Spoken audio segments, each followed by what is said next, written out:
And a good Tuesday to you. It turns out that the Seahawks' lopsided win over San Francisco Saturday was a costly one. Running back Zach Charbonnet was lost for the season with a torn ACL. Coach Mike Macdonald says they're sick about it. Yeah, it's really, it's just pretty sure it's ACL. You know, maybe we're figuring out what kind of the extent of the injury is, and we'll, get all the details on when he's going to get it fixed and all that. But you just feel for the guy, for the person. Just this guy's just a absolute stud. So, but he's around and he's in good spirits, and we got his back. George Halani could be activated for this week's game as a backup to Kenneth Walker III. In addition, currently on Seattle's practice squad is former Ram running back Cam Akers. We'll see about that. Meanwhile, the sense of team really came out last weekend between the defensive tackle Leonard Williams and offensive guard Gray Zabel. The two have been counseling each other throughout the season, and Leonard says it came to light in a second-half sack. I got to give a shout out to the rookie, Gray Zabel, actually. He's a smart kid. Since camp, since OTAs, we've been going back and forth, communicating, giving each other tips on what works, what doesn't work. And sometimes it's good to get insight from a guy on the other side of the ball. And he said to me at one point that, he can tell I was getting the center slide into me a lot. And he's like, hey, why are you taking that inside move when the slide is coming to you? You should just try to burn the B gap. So that whole drive, I was just taking off, trying to burn the B gap, and it worked. It's an awesome start. I just heard about it this morning, and what a great microcosm of what I feel like our team has gotten to this point. It's really symbolic of that those relationships that we've built. And then, like I said this morning, for Leo to be like have the humility to actually to seek out that type of advice and realize and take it from a rookie, kind of just initially to the kind of the layman's perspective, it's like, why would he do that? But you kind of start to dig in and you realize that those guys have been working together for a long time, and they've developed a cool relationship. So I think it's really, really, really cool.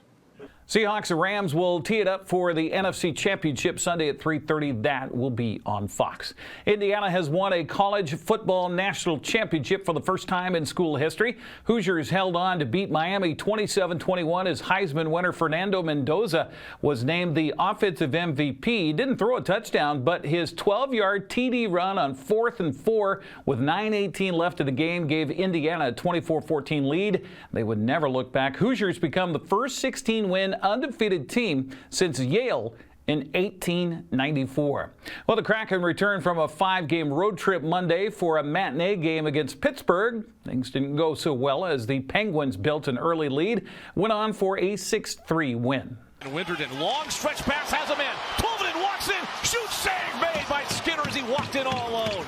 Chinakhov on the boards, dumped down low. Kindle plays it behind the net, 18 years old.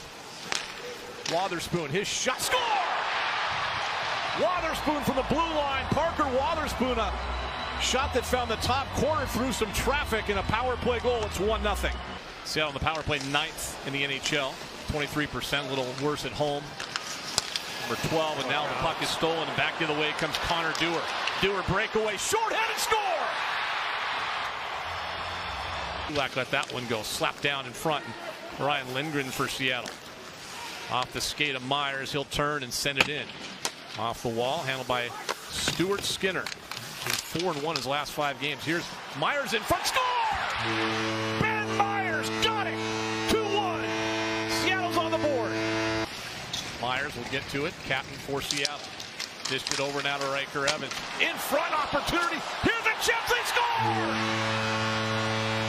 We're tied at 2. Like the MySpace. Or space, whatever you call it. Oh my goodness, they score from the blue line. A shot by Kulak. Wrist shot. The cord didn't move, so he must have been screened, and it's a 3-2 hockey game. Pittsburgh with the lead back. Kapokako swings it over. Clifton now will retrieve behind his net. Pressure by Shane Wright, got by that easily and gets it ahead now. Mantha, center ice, lumbers ahead, dropped it off. Wrist shot, score! Brazeau got it. It's a 2-goal game again, 4-2 Pittsburgh. Not even an opportunity for the rebound. On tour with a shot, ripped it wide.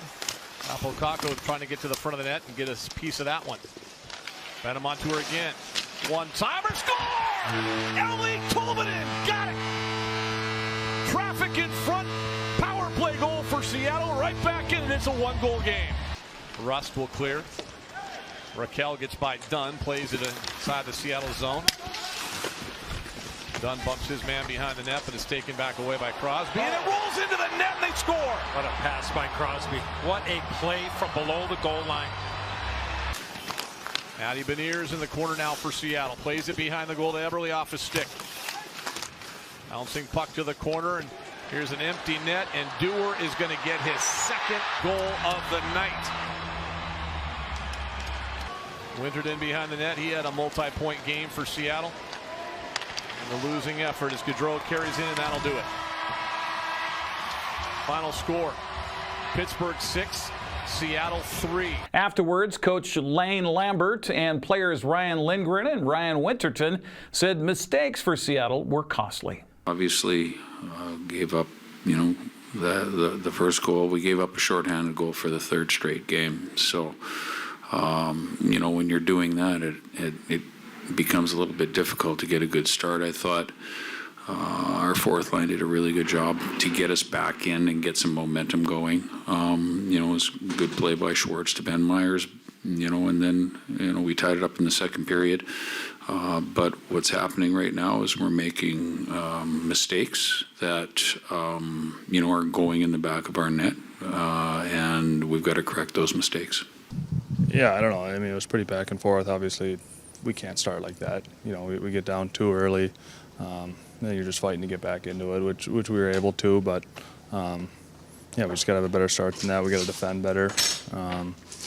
It was back and forth for the most part, but we got to definitely be better. Yeah, it was a weird one. I didn't even think we played bad. There's obviously some good parts, bad parts. But I just think, we got to find ways to win, now more than ever. It's beginning to be that time, and, I know we'll get on the right track, but, it's going to have to start soon. Seattle's back on home ice tomorrow night at 6:30 against the New York Islanders. The game will be televised nationally on TNT and True TV.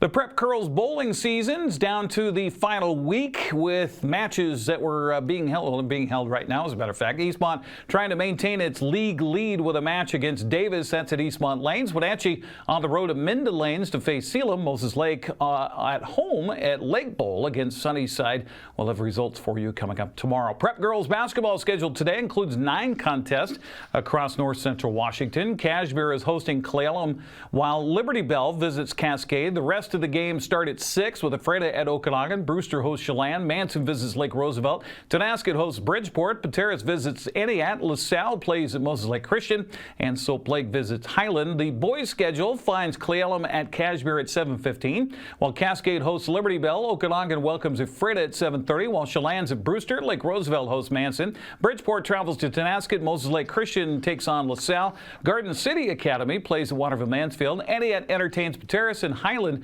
welcomes Soap Lake. NCWLIFE Channel will be out at Wenatchee High School Friday for a Big 9 doubleheader. The Davis Pirates come calling. I'll be courtside with your play-by-play. The girls game at 5:30. The boys will follow at 7 o'clock right here on the NCWLIFE Channel. Well, the Wenatchee Wild have 2 home games this weekend of Western Hockey League action that will play first on Friday with the Kamloops Blazers in town. Tri-City on Saturday at the Town Toyota Center. Austin Draude was in with Dan Kuntz on Wake Up Wenatchee Valley this morning. He said that if you want to see some good young talent, be sure to be there on Friday. Yeah, I think both games this weekend, but starting with the Blazers, you'll get a chance to see some of the best rookies in the Western Hockey League. You look at what Kamloops brings with J.P. Hurlbert. He's right up there battling Cameron Schmidt, who we saw on Sunday for Seattle for the league scoring lead, and it's his first year in the league. So Kamloops brings, I think, one of the best forward lines in the league to the game on Friday night, and Logan Edmonstone threw that 26-save shutout on us on Saturday. So